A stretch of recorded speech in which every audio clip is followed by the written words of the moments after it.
Continuamos con la lectura del libro Una iglesia con propósito, ahora bajo el título Mi búsqueda de principios. Corresponde a la primera parte de este libro. En 1974 estuve sirviendo como misionero estudiante en Japón.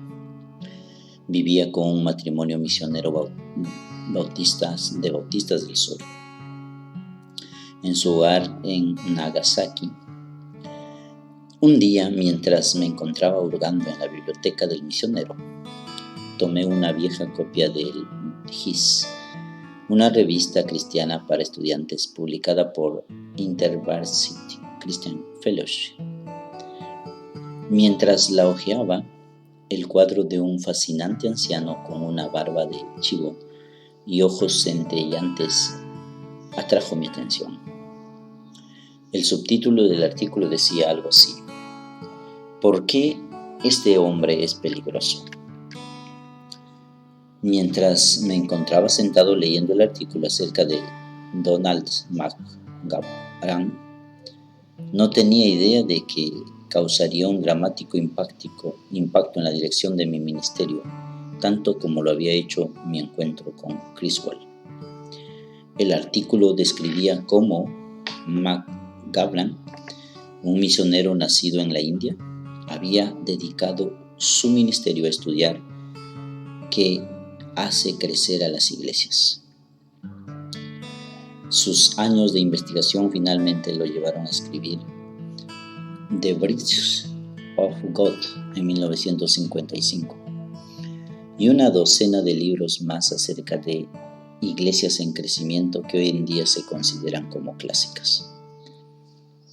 Así como Dios utilizó a Criswell para aclararme que la misión de mi vida era el pastorado en lugar del ministerio en general, Dios utilizó los escritos de McGavran para aguzar la visión que yo tenía de pastorear una iglesia establecida a plantar la iglesia que pastorearía.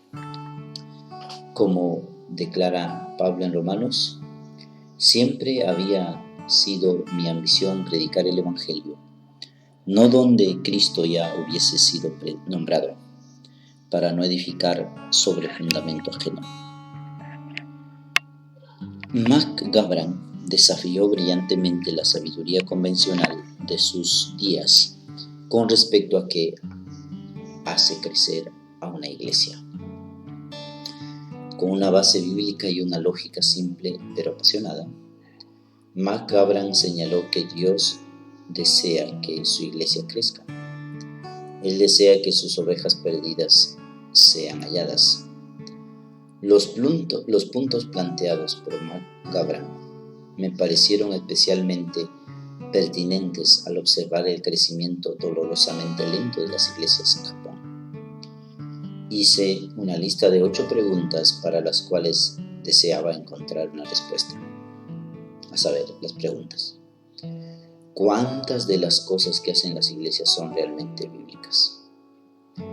¿Cuántas de las cosas que hacemos son simplemente cosas con origen cultural?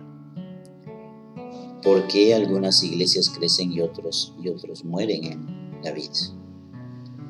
¿Qué hace que una iglesia en crecimiento deje de crecer, se estanque y luego decaiga? ¿Existen factores comunes que se encuentran en todas las iglesias que crecen? ¿Existen principios que pueden dar resultado en todas las culturas? ¿Cuáles son las barreras para el crecimiento? ¿Cuáles son los mitos convencionales acerca del crecimiento de las iglesias que ya no son ciertos o que nunca lo fueron? El día que leí el artículo de McGavran, sentí que Dios me estaba dirigiendo a invertir el resto de mi vida en descubrir los principios bíblicos, culturales y de liderazgo que producen iglesias saludables que crecen. Fue el comienzo de un estudio que durará toda la vida. En 1979, mientras terminaba mi último año en el Seminario Bautista del Sudoeste, en Fort Worth, Texas, decidí hacer un estudio independiente de las 100 iglesias más grandes de los Estados Unidos.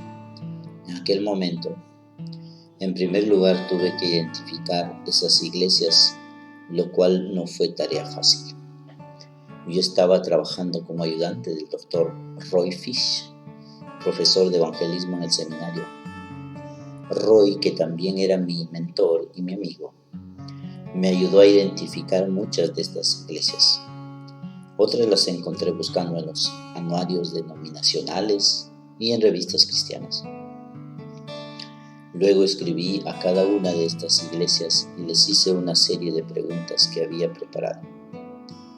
Aunque descubrí que las iglesias grandes y en crecimiento difieren grandemente en cuanto a estrategias, estructura y estilo, existían algunos comunes denominadores. Mi estudio confirmó lo que yo sabía a través del ministerio de Criswell. Las iglesias grandes y saludables están dirigidas por pastores que han estado allí durante un largo tiempo. Encontré docenas de ejemplos. Un pastorado largo no garantiza que una iglesia crecerá, pero el cambio frecuente de pastores garantiza que una iglesia no crecerá. Se puede imaginar lo que serían los hijos en una familia en la cual tuvieran un nuevo padre cada 2 o 3 años. Lo más probable es que tendrían serios problemas emocionales. De la misma manera, la longevidad del liderazgo es un factor crítico para la salud y el crecimiento de la familia de la iglesia. Los pastorados largos hacen que sean posibles las relaciones profundas de confianza y de cuidado de los unos hacia los otros. Sin esta clase de relaciones, un pastor no podrá lograr cosas de valor duradero. Las iglesias que cambian de pastor cada pocos años nunca experimentarán un crecimiento consistente. Creo que esta es la razón del deterioro de algunas denominaciones. Al limitar intencionalmente la permanencia de los pastores en las congregaciones locales, crean ministerios sin solvencia. Pocas personas desearían seguir a un líder que no estará en el mismo lugar dentro de un año. Es probable que el pastor desee comenzar toda clase de nuevos proyectos, pero los miembros se mostrarán reticentes porque ellos serán quienes tengan que cargar con las consecuencias mucho después de que el pastor haya sido trasladado a otra iglesia. Conociendo la importancia de la longevidad al hacer crecer a una iglesia saludable, oré diciendo: Padre, estoy dispuesto a ir a cualquier lugar del mundo al cual me envíes, pero te pido que me des el privilegio de invertir toda mi vida solamente en una localidad. No me importa dónde me pongas, pero me gustaría quedarme donde sea por el resto de mi vida. Hasta aquí la siguiente parte de este libro. Continuaremos.